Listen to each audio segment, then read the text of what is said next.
Monsieur le directeur général, pour ces mots de bienvenue et pour avoir amorcé la présentation sur la nouvelle politique. Vous aurez dû venir à côté de moi, comme ça on aurait fait la présentation ensemble. En tout cas, ça montre que la nouvelle politique est bien prise en compte et imprégnée au niveau des acteurs. Parce qu'on dit toute politique commence par l'engagement au niveau des porteurs, donc du leadership. Et on voit qu'au niveau de l'ASN et au niveau des acteurs, nous avons vu cet engagement dans tous les ateliers thématiques qu'on a fait pour cette politique. Il y a eu vraiment un engagement, que ce soit au niveau des différents acteurs, du ministère du Commerce, des autres sectoriels et de l'ASN et des consommateurs. Vraiment, c'est quelque chose qui, à notre niveau en tant que consultant, est assez remarquable pour être souligné. C'est vraiment l'engagement de toutes les parties prenantes pour aller vers cette nouvelle politique nationale de la qualité. Donc, comme l'a rappelé tout à l'heure le directeur général, la nouvelle politique qualité vient d'un contexte donc, d'une ambition de transformation structurelle de l'économie et d'une ambition de souveraineté productive qui est vraiment l'ambition des plus hautes autorités de l'État, à savoir le président de la République. Donc il était nécessaire d'avoir une politique qui soit alignée à la vision 2050, qui est le cap au niveau national, donc c'est la stratégie pays, qu'elle soit alignée à la nouvelle stratégie, à la stratégie nationale de développement 2025-2029, qui est le cap sur un court terme, et surtout alignée à la nouvelle lettre de politique sectorielle du ministère de l'Industrie et du Commerce. Donc, avec pour objectif d'avoir une modernisation de la réglementation, de renforcer l'usage des normes et de renforcer le gap d'équipement et le gap de culture qualité. Donc, je rappelle un peu les trois cadres de référence nationale sur lesquels la politique qualité se base, donc la stratégie pays, la stratégie moyen terme de développement, donc le SND 2025-2029 et la lettre de politique sectorielle du ministère de l'Industrie et du Commerce, qui va plus dans l'aspect de modernisation de l'infrastructure nationale de la qualité, la protection du consommateur et la promotion du Made in Sénégal. Donc c'est vraiment des axes spécifiques sur lesquels la PNQ vient agir au niveau de la lettre de politique sectorielle du ministère de tutelle, le ministère de l'Industrie et du Commerce. Donc une politique qualité aussi est adossée à des cadres de référence internationales, donc au niveau de la CEDEAO avec l'ECOQUAL, au niveau de l'Union africaine, avec le PACI, l'ASLECA, l'agenda de l'Union africaine 2063, qui a une politique industrielle africaine, et au niveau du mondial avec les normes ISO, l'IEC, le Codex alimentaire russe, vraiment tout ce qui va à ce niveau-là. Donc on part du national, du sous-régional, de l'Afrique et après vers le monde. Tout ça avec l'ambition, dans cette nouvelle politique nationale de la qualité, de concevoir pour le Sénégal une infrastructure qualité reconnue au niveau international, comme je le disais, national puis international, au service des entreprises, de l'efficience administrative, donc au service de l'administration et de la protection des citoyens. Donc vraiment les trois, on va dire, parties prenantes essentielles, c'est la compétitivité des entreprises, l'efficience de l'administration et la protection des consommateurs.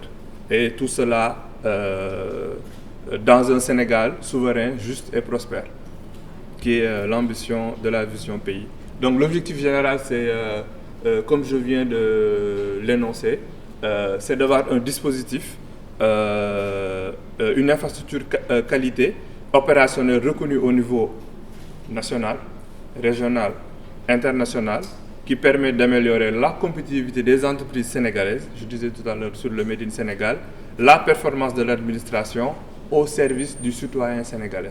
Parce qu'in fine, dans la politique qualité, le consommateur, le citoyen est au centre de la politique qualité.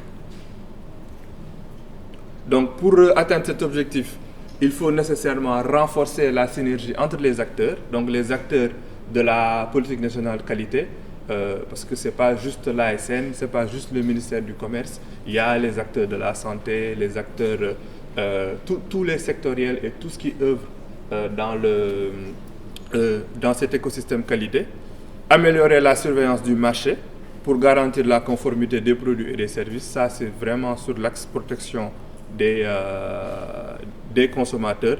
Développer une offre de certification accessible et reconnue, là c'est vraiment pour labelliser et accompagner les entreprises et accroître la compétitivité des entreprises sur les marchés locaux et internationaux. Donc c'est vraiment les 4 objectifs spécifiques que la PNQ se donne pour qu'on puisse avoir une infrastructure qualité, je le répète, reconnue au niveau local, au niveau national, international, qui soit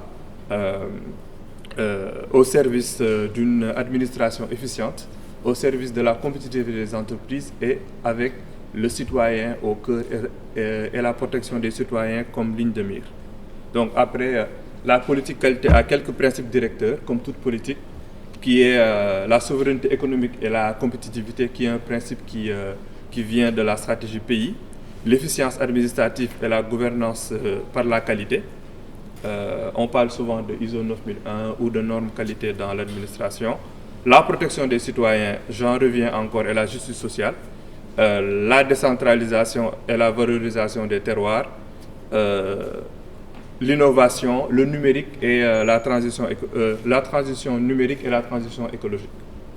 Ces principes directeurs permettent d'avoir une politique qualité avec un impact sur la compétitivité des entreprises, toujours, la modernisation de l'administration et la protection des consommateurs. C'est vraiment le triptyque de la politique qualité. Et après, derrière, il y a la reconnaissance à l'international de notre infrastructure qualité et sa contribution dans l'intégration africaine, parce qu'on est dans une vision et une politique d'un Sénégal souverain, mais dans une Afrique souveraine. Donc c'est vraiment l'aspect panafricain de la PNQ. Donc cette PNQ est comme l'agenda de Vision 2050, comme on parle de la fusée Sénégal. Elle est fondée sur 4 fondamentaux d'amorçage. Pour une fusée, il faut vraiment que ce soit bien ancré. Donc pour bien ancrer cette PNQ, il y a 4 axes de projet sur la gouvernance et le cadre réglementaire, qui est essentiel pour pouvoir bien ancrer toute politique.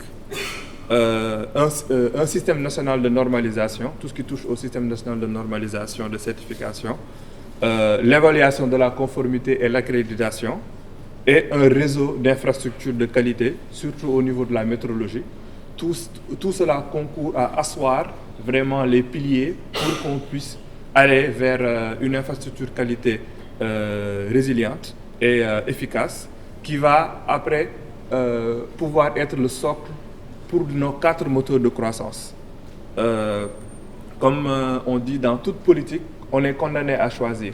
Le Sénégal est un pays qui, dans ses politiques, est condamné à choisir. On pouvait embrasser tous les secteurs, mais les contraintes économiques, les contraintes de ressources humaines, de ressources financières font que le Sénégal est condamné à choisir. Et sur la base de la stratégie nationale de développement et du master plan, nous avons, au niveau de la PNQ, il y a eu vraiment 4 moteurs de croissance qui ont été identifiés. Celles liées à la compétence, au métier et à la culture qualité, vraiment le développement de la culture qualité. La qualité dans nos PME et dans nos terroirs et dans les territoires. La consommation, la grande consommation, la santé publique et la protection des citoyens, et la transformation numérique et la transition industrielle de notre administration et de nos PME. Donc c'est vraiment les 4 moteurs de croissance qui sont développés au niveau de la PNQ et avec ces 4 fondements d'amorçage qui nous permettent d'avoir un portefeuille de projets. Ah, ça c'est dans cette slide. Donc nous avons un portefeuille de projets avec 60 projets qui sont décomposés dans les 8 domaines où il y a des projets très intéressants comme la loi sur la politique qualité qui permet de mettre les fondements, des projets intéressants qui sont sortis des discussions récemment en septembre sur le sujet avec les PME. Il y a eu quelques idées de projets d'incitation comme intégrer des guichets NS Qualité dans les programmes des services d'accompagnement aux PME qui sont l'ADPME, ACPEX, le BMN. Il y a des projets très intéressants sur la métrologie, des projets très intéressants aussi sur la certification des produits de grande consommation. Donc c'est tout ce portefeuille de projets-là qui donne ce bouquet de 60 projets prioritaires de la PNQ, décomposés en 8 programmes. Et ce qui fait cette PNQ. Donc pour arriver vraiment à avoir une PNQ et atteindre les objectifs de la PNQ, il y a 5 on va dire, leviers pour une bonne mise en œuvre. La première, c'est la mise en place d'un conseil supérieur de la qualité qui soit à un niveau, on va dire, intersectoriel, on va dire au niveau peut-être de la primature ou au niveau plus élevé, pour pouvoir réunir tous les acteurs de la qualité pour suivre cette PNQ. Parce que une politique nationale de la qualité, l'un des indicateurs pour que ça réussisse, c'est le dernier qui ne sort pas très bien avec la banderole. C'est un suivi rigoureux. Donc ce conseil permettra d'avoir un suivi rigoureux et une évaluation rigoureuse de l'avancée de la politique qualité. Cette politique qualité, ces 60 projets-là ont un coût. Il faut qu'il y ait un financement et un financement qui soit hybride, un financement comme l'organisation de notre association, par l'État, par le privé et par les partenaires techniques et financiers suivant les orientations. Un plan d'action structuré, donc on a déjà un portefeuille de projets de 60 projets répartis en 8 programmes et ces 8 programmes en 2 lots.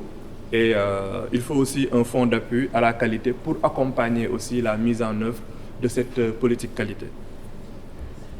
Donc c'était un peu l'économie de notre nouvelle politique qualité et le document est disponible au niveau de l'ASN et je pense au niveau des autorités pour ceux qui veulent aller plus loin dans les projets, les indicateurs des projets et les ressources qui sont affectées à chaque projet.